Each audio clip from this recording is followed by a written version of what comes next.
To the brink and back, ये किताब लिखी है कांग्रेस के वरिष्ठ नेता, पूर्व केंद्रीय मंत्री और हम कह सकते हैं कांग्रेस के वरिष्ठ रणनीतिकार जयराम रमेश ने। पीवी नरसिम्हा राव, डॉक्टर मनमोहन सिंह की भूमिका पर यह किताब है। हमारे साथ खासतौर पर बात करने के लिए अभी जयराम रमेश खुद हैं। जयराम साहब, मैं सबसे पहले तो आपसे ये पूछना चाहता हूँ कि आज की तारीख में इस किताब का रेलेवेंस क्या है? 25 साल बाद आप ये किताब 25 साल तो हो गए। 25 साल तो एक मील पत्थर होता है।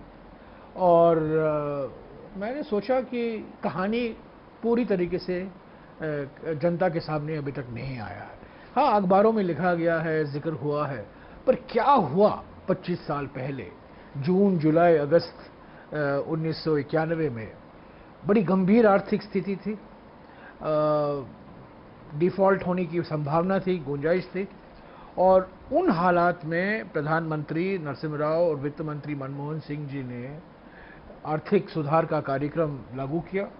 नई वित्त नीति, नई व्यापार नीति, नई उद्योग नीति, जो 25 साल से एक निरंतरता देखने को मिला है। देवेगौड़ा आए, गुजराल आए, वाजपेयी जी आए, नरेंद्र मोदी जी आए, सब उसी रास्ते पर चल रहे हैं।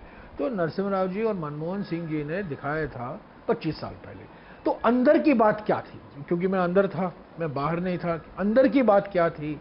क्या राजनीतिक चर्चा हुई कांग्रेस पार्टी के अंदर, संसद में विपक्ष पार्टियों के साथ क्या बहस हुई, और किस कठिनाइयों का सामना करना पड़ा इन दो व्यक्तियों को, उसका जिक्र मैंने इस किताब में किया।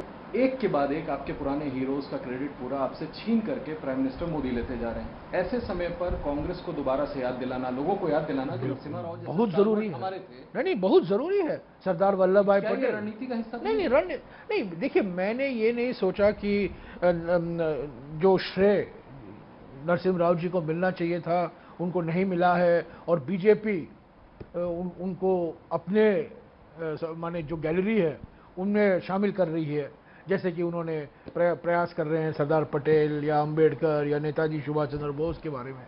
तो ऐसा नहीं है, पर मैंने जरूर ये बात है, मेरे मन में जरूर ये बात थी कि नरसिम्हा राव जी को ज़्यादा श्रेय नहीं मिला था।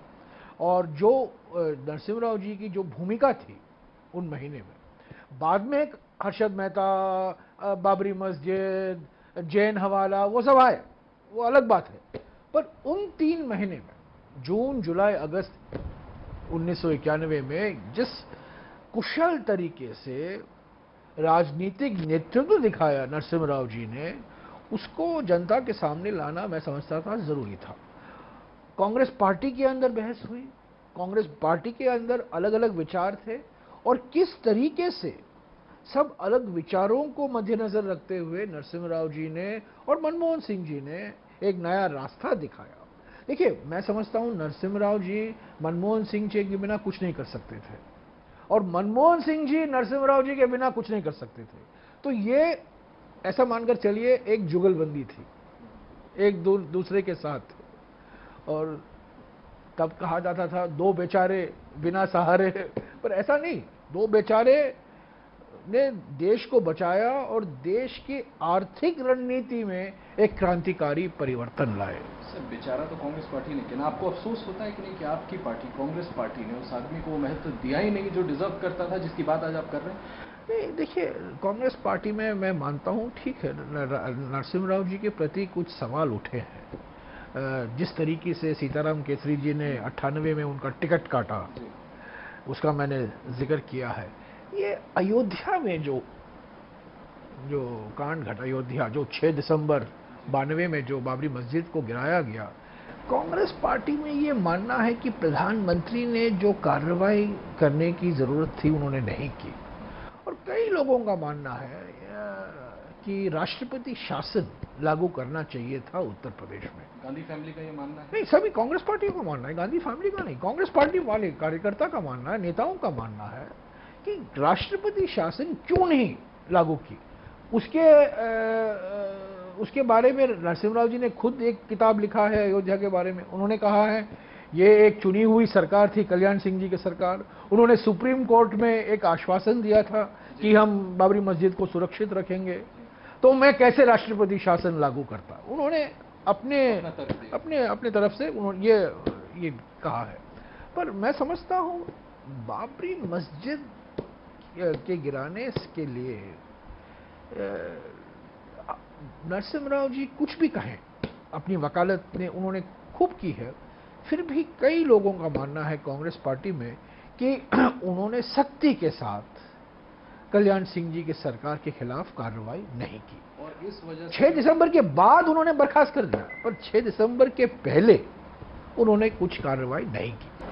आपने इस किताब में डॉक्टर मनमोहन सिंह का जिक्र किया है कि रुपए का डिवैल्यूएशन से जो गेन्स थे, जो उन्होंने बाकायदा उन्होंने सरकार को डिपॉजिट किए, प्राइम मिनिस्टर रिलीफ फंड में डिपॉजिट किया। हाँ बिल्कुल। ये क्या वाकया था? नहीं, देखिए जो उनकी एक वो बाहर 3 साल उन्होंने काम किया था ना जिनीवा में, तो डॉलर से कोई बचत थी, तब रुपी डॉलर का जो एक्सचेंज रेट है उसमें बदला, तो डॉलर जब रुपी में बदला जाता है तो ज़्यादा रुपया मिलेंगे। तो मनमोहन सिंह जी ने सोचा अगर ये डिवैल्यूएशन होगा तो मुझे कुछ लाभ होगा, तो ऐसा नहीं होना चाहिए, कोई शक नहीं होना चाहिए, इसीलिए जो अधिक लाभ होगा, ज़्यादा नहीं है पर कुछ भी लाभ होगा, मैं प्राइम मिनिस्टर्स रिलीफ फंड में डिपॉजिट करता हूँ। मेरा ये कहने का मतलब ये था कि ऐसे वित्त मंत्री जिनके ईमानदारी पर कोई शक नहीं था, ईमानदारी पर एक मिसाल है कि इतने ईमानदार व्यक्ति थे कि उन्होंने डिवैल्यूएशन जरूरी था, पर डिवैल्यूएशन करने से थोड़ा वो खिंचा रहे थे, कहीं ना कहीं ये ना कहा जाए कि मैं उसका लाभार्थी हूँगा, इसीलिए उन्होंने 1-2 दिन तक सोच विचार करके ही प्रधानमंत्री को विश्वास दिलाया कि डिवैल्यूएशन करना जरूरी है। आप डॉक्टर मनमोहन सिंह की बात कर रहे हैं, आप कह रहे हैं इतने ईमानदार आदमी थे। नरसिम्हा राव पे आपने किताब लिखी, इन दोनों पे बाद में करप्शन चार्जेस लगे। नरसिम्हा राव को मैंने अफसोस की बात है, देखा, डॉक्टर मनमोहन सिंह पर आज बड़े अफसोस, चीफ मिनिस्टर को मैं समझता हूं कि मनमोहन सिंह जी जैसे ईमानदार व्यक्ति हमारे राजनीति में है नहीं। सबसे ईमानदार व्यक्ति हैं। ईमानदारी पर कोई शक नहीं हो, व्यक्तिगत ईमानदारी मैं कह रहा हूँ, पर्सनल इंटेग्रिटी, पर्सनल ऑनेस्टी, और पैसों के मामले में मैं समझता हूँ कोई भी सवाल नहीं उठाया जा सकता। बड़ी अफसोस की बात है, बड़ी अफसोस की बात है कि ये आरोप लगाए गए हैं। नरसिम्हा राव जी को 4-5 साल वो कोर्ट में गए, कोर्ट के केस लगे उनके खिलाफ। हाँ, ये बात सही है कि नरसिम्हा राव जी के कुछ अजीब दोस्त भी थे जिन्होंने उनको कठिनाइयों में फंसा दिया, और उसका मैंने काफी जिक्र किया है, चंद्रा स्वामी का। तो वो एक नरसिम्हा राव जी का एक चेहरा है जो मैं समझ नहीं सका। ऐसे विद्वान आदमी, ऐसे काबिल आदमी, ऐसे पढ़े लिखे आदमी ये चंद्रा स्वामी के साथ ये क्या कर रहे हैं, और चंद्रा स्वामी की दोस्ती इनके साथ बहुत गहरा था, ऐसा नहीं है। मैंने लिखा है कि एक समय आया कि चंद्रा स्वामी ने प्रधानमंत्री जी को कहा ये क्या आर्थिक विर्थिक समस्या है, आप क्राइसिस विसिस की बात करते हैं, आप छोड़िए, मेरा एक दोस्त है ब्रुनेई का सुल्तान, वो आपको $5 बिलियन देने के लिए तैयार है, आप ले लीजिएगा। और नरसिम्हा राव जी ने एक प्लेन तैयार कर लिया, मनमोहन सिंह जी को कह दिया अब जाइए, पर मनमोहन सिंह जी कहा मैं नहीं जाऊंगा, ये गलत रास्ता है, ये सुल्तान ऑफ ब्रुनेई से पैसा लेने की कोई जरूरत नहीं है, हम अपने बल पर खड़े होंगे, और उसी की वजह से चंद्रा स्वामी की बात टाली गई। पर ऐसे कई मिसाल हैं, चंद्रा स्वामी जैसे दोस्त के नरसिम्हा राव जी को मार खाए। नरसिम्हा राव जी मैंने कभी उनसे पूछा नहीं, कभी नहीं, पर मैं देखता था कि विद्वान आदमी, पढ़े लिखे आदमी, काबिल आदमी, ये चंद्रा स्वामी जैसे लोगों के साथ इनका क्या रिश्ता है मुझे समझ में नहीं आता। जयराम जी, एक जो मैंने शुरू में कहा था कि आपको ये माना जाता है कि आप कोई भी बात कहते हैं या करते हैं वो कहीं ना कहीं राहुल गांधी को प्रमोट करने की रणनीति, ठीक है, आपने उस पर, वो हमारे उपाध्यक्ष हैं, उनको प्रमोट करना मेरा कर्तव्य बनता है। मैं ये जानना चाहता हूँ कि इतिहास में इकोनॉमिक रिफॉर्म्स को लेकर के राजीव गांधी की भी बड़ी भूमिका रही। हाँ बिल्कुल। लेकिन जयराम रमेश नरसिम्हा राव की क्यों याद दिला रहे हैं कि मेरा सवाल पूरा हो जाने दीजिएगा। क्या जयराम रमेश ये सोच रहे हैं, उनके मन में ये बात है कि कांग्रेस पार्टी का नया अध्यक्ष जो हो वो गांधी परिवार से अलग भी कोई? नहीं, अगर आप पहला पन्ना देखें, मैंने कहा है कि 1991 में जो हुआ 1985 में शुरुआत की गई थी, राजीव गांधी के ज़माने में शुरू की गई थी, और 1985 और 87 के बीच में 2 साल में जो पहला बजट था जो वीपी सिंह ने पेश किया था, वो राजीव गांधी के सोच विचार उसमें शामिल थे, और किस तरीके से उदारीकरण की पहले कदम राजीव गांधी के कार्यकाल में लिए गए, आईटी क्षेत्र में, कम्युनिकेशन के क्षेत्र में, दूरसंचार के क्षेत्र में जो कदम लिए गए उदारीकरण के लिए, जिसका नतीजा आप आज देख रहे हैं, उसका मैंने तो शुरुआत वहीं से की है कि 1985 से मैंने किया है कि राजीव गांधी जी के समय में ये शुरुआत हुई थी। पर जो सिस्टम बदला ना, जो ढांचा बदला, जो सिस्टम बदला, वो 1991 में बदला। आपको ये क्षमता राहुल गांधी में दिखती है? नरसिम्हा राव और डॉक्टर मनमोहन सिंह के एक्यूमेन आपको लगता है कि आपके नई लीडरशिप में है?